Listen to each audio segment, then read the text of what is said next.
আজকে যে টপিক নিয়ে কথা বলবো সেটা হচ্ছে টিম ইন্ডিয়ার ওয়ানডে টিমের সিলেকশন নিয়ে।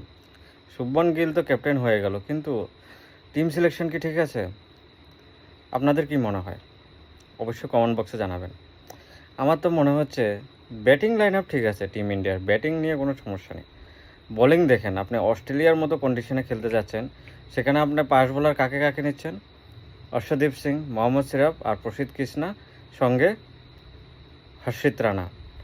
তো এই ফাস্ট বোলার অ্যাটাক দিয়ে কি হয়ে যাবে টিম অস্ট্রেলিয়ার সঙ্গে? আমার তো মনে হয় না। আবার সঙ্গে অলরাউন্ডার কতগুলো নিয়েছে, অক্ষর প্যাটেল, ওয়াশিংটন সুন্দর, নীতিশ কুমার রেড্ডি।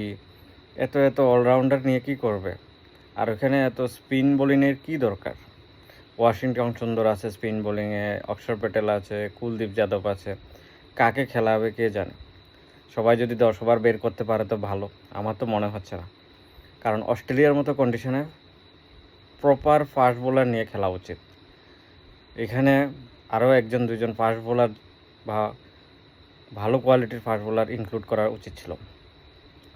তো আমার মনে হচ্ছে এই জায়গাতে সিলেকশনের একটু গন্ডগোল হয়েছে বা সিলেকশন ঠিক হয়নি।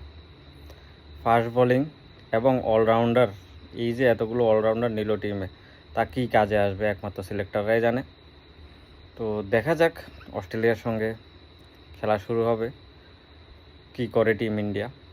আশা করি ব্যাটিং নিরাশ করবে না আমাদের, কিন্তু বোলিং একটা কোশ্চেন মার্ক থেকে গেল।